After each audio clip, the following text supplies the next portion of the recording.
लेकिन एक और मुश्किल हो गई। विशाल नदी मार्ग में है। 3 महीने सुदामा जी पैदल चल रहे हैं, बेवाइयां पट गई हैं, शरीर भी कृष्ण वियोग में सूख गया है, पर नदी को पार कैसे करें, आखिर पार कैसे जाएं? बड़ी भारी चिंता है सुदामा जी को। किनारे बैठे हैं, अब नदी पार नहीं हो सकती। इतने में एक केवट आयो और केवट में कहे, भैया काऊ को पल्ली पार चलनो है। सुदामा जी बोले, हाँ हाँ हम चलेंगे, हाँ हाँ तो बैठिए। सुदामा जी जैसे ही बैठने लगे, केवट ने इशारा कर दिया, कछु हते हाथ पल्ले या पोकट में ही बैठ रहे हो। सुदामा जी बोले, भैया हम पे तो फूटी कौड़ी हतना है, और तू बिना पैसा पल्ली पार लगावे को ना, सो अपनी नावे तू ले जा, हम यहीं ठीक है। आहा, सच कह रहे हो? हाँ चलो तो बैठ जाओ, मैं आप जैसों को भी परली पार लगा देता हूं, चलिए बैठिए।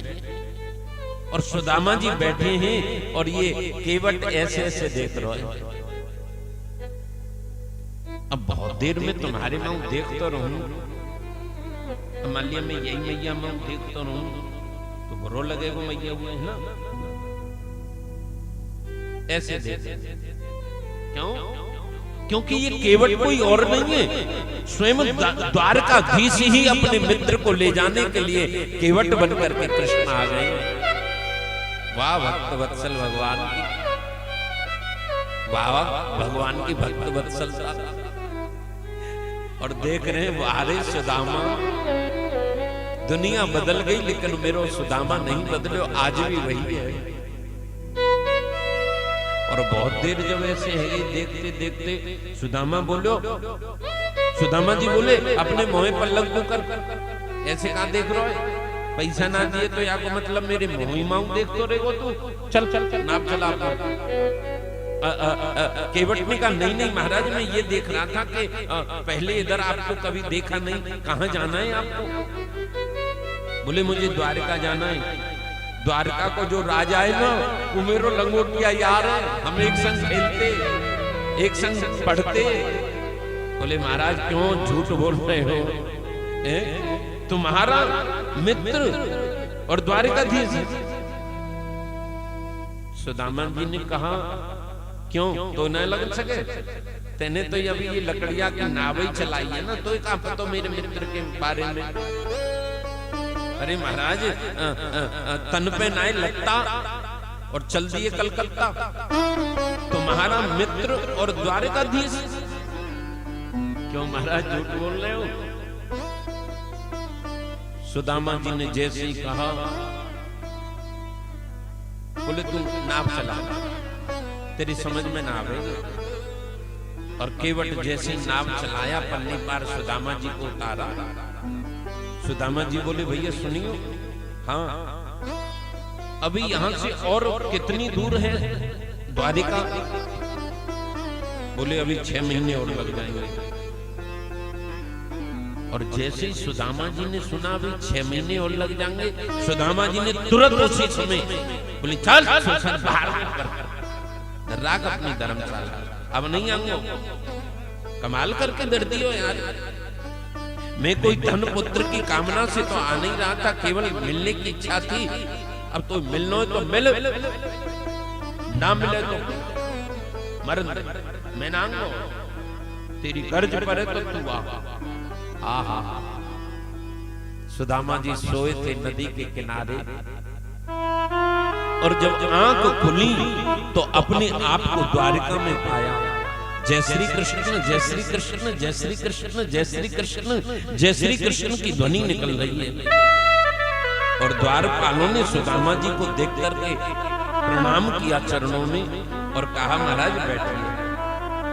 लेकिन आजकल हम भागवतों में क्या दिखा रहे हैं कि सुदामा जी को धक्का मार दिया था। बोले जाकर के कहो कृष्ण मेरो मित्र सुदामा ब्राह्मण आयो है। बोले महाराज क्षमा करना, हमारे मालिक की ओर से आज्ञा है कि संत ब्राह्मण गौ और माता पिता इनके लिए मेरा दरवाजा कभी बंद नहीं होगा। ये जब चाहे तब आ सकते हैं, लेकिन अभी अंदर से सूचना मिली है कि भगवान भोजन करके और शयन कक्ष में प्रवेश कर गए। द्वारपालों ने सुदामा जी को सम्मानित जगह पर बैठाया और महाराज सुदामा जी अंदर द्वारपालों ने कहा अपराध के लिए क्षमा करें, द्वार पर एक नितांत गरीब ब्राह्मण खड़ा है और आप से मिलना चाहता है, नाम सुदामा बता रहा है। शीश पगा न झगा तन पे, प्रभु जान किया ही बशो कही गावा,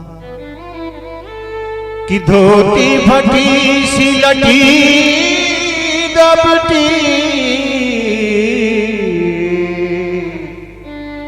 और पाही उपायन की नहीं सामा, कि द्वार खड़ो दुज दुर्लभ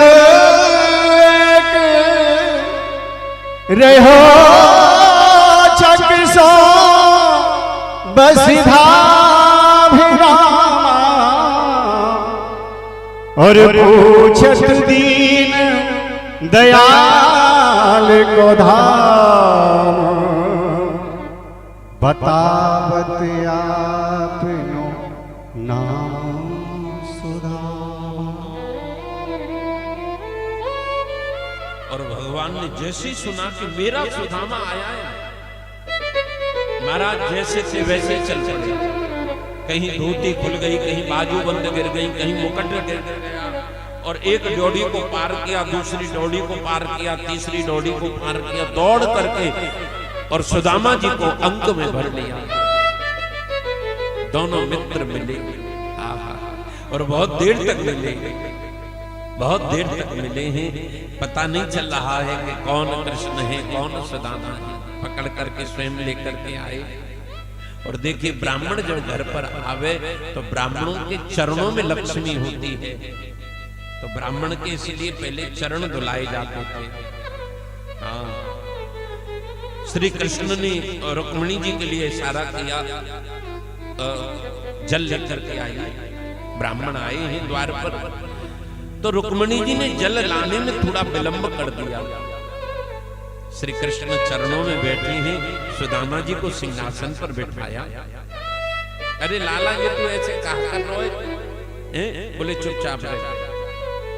और श्री कृष्ण ने ऐसे हाथ पर सुदामा जी का चरण रखा, तो जैसे चरण रखा उसमें नीचे कांटे लगे हुए हैं। श्री कृष्ण के भी वह लग गया, और नीचे की तरफ देखा तो उसमें विवायु में से रक्त बह रहा है। वाह! इस तेजस्वी ओजस्वी ब्राह्मण का अमित प्रभाव देख करके श्री कृष्ण का हृदय रो पड़ा। श्री कृष्ण रो पड़े। वारे ब्राह्मण, तेने मेरे पास आने के लिए इतना कष्ट उठाया। तो भगवान जब रोए तब उनके अश्रु जल सुदामा जी के चरण पे पड़े हैं, और सुदामा जी के चरणों की बीमारियां ठीक हो गई, चरण धुल गए। मतलब क्या? साधक को तभी तक कठिनाई और परेशानियों से गुजरना पड़ता है, लेकिन जब उस त्रिभंगी लाल का बलिहारी उसका जब दीदार होने लगता है तब साधक को मौज आने लग जाती है, फिर उसको बेपरवाह हो जाता है। मनवा बेपरवाह, फिर उसको कुछ नहीं चाहिए। त्रिभंग ललित का दीदार होने लग जाए तब कितनी भी कठिनाई हो, परेशानी हो, वो सब अपने आप मिट जाती है।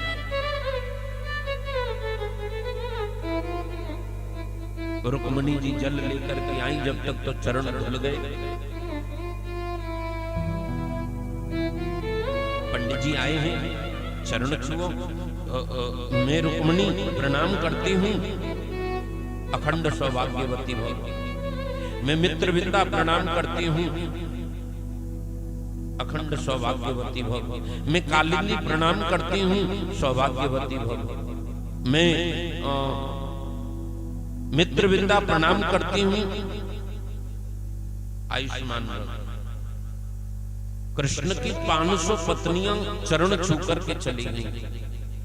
कन्हैया बोले लाला, कन्हैया से बोले इतुआ कहाँ आते ना, तेरे कान में कहूंगा ये सब कौन आए गए? बोले सब अपनी ही आशीर्वाद देते जाओ तुम तो खाली। अरे लेकिन मैं तो यार दुबलो पतलो सब ब्राह्मण हूं, मेरी ये 500 दुख वे लग गई है, ये 500 बार ऐसे ऐसे आशीर्वाद देवे में। ऐसो कर तू ही मेरे पामन ने छीले, मैं तो को आशीर्वाद दे दूंगा तो सब पत्नी को अपने आप लग जाएगा। भगवान ने चरण छुए हैं सुदामा जी के, और भगवान ने आशीर्वाद दिया है। और देखिए रुक्मणी जी विचार कर रही हैं, इस ब्राह्मण ने ऐसा कौन सा तप किया है, कौन सा पुण्य किया है कि आज त्रिलोकी का मालिक इसके चरणों में बैठा है, हैं? इस ब्राह्मण ने ऐसा कौन सा सत्कर्म किया है? रुक्मणी जी पंखा झल रही हैं और दोनों मित्र आपस में चर्चा कर रहे हैं। तो कैसो है? बोले बहुत बढ़िया हूं। अच्छा पहले ये बता तेने ब्याह करो कि नहीं? जय हो, बोलिए वृंदावन बिहारी लाल की। देखिए गुप्ता जी हमारे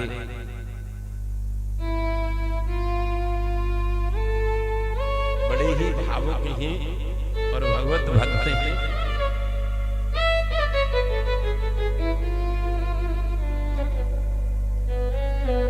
गुप्ता जी इधर आइए आप।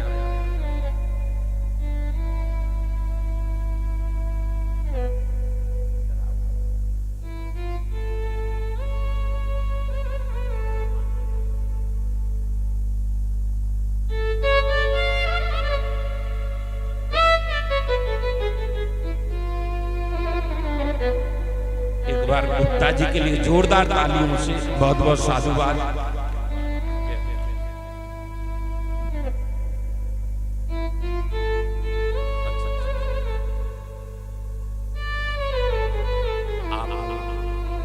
ब्रज से भी जुड़े हुए हैं भैया हमारे गुप्ता जी,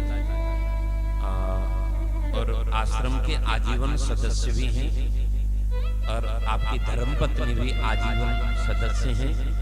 आपने 900 गज में गोवर्धन में कोठी ली है करीब 10-12 वर्ष पहले। आपका बहुत अच्छा काम है यहाँ।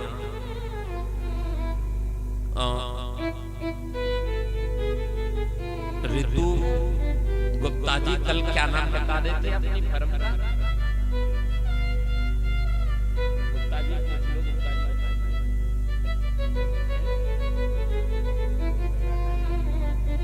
पैराडाइज ग्रुप है आपका।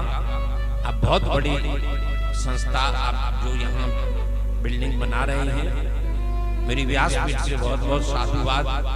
आपका कार्य ऐसे ही चलता रहे और आप ऐसे ही अपनी लक्ष्मी को नारायण की सेवा में लगाते रहे। इससे बड़ा सौभाग्य और कोई नहीं हो सकता। कल आपके घर भी हम प्रसाद पाने के लिए गए थे, तो कल चर्चा भी हुई।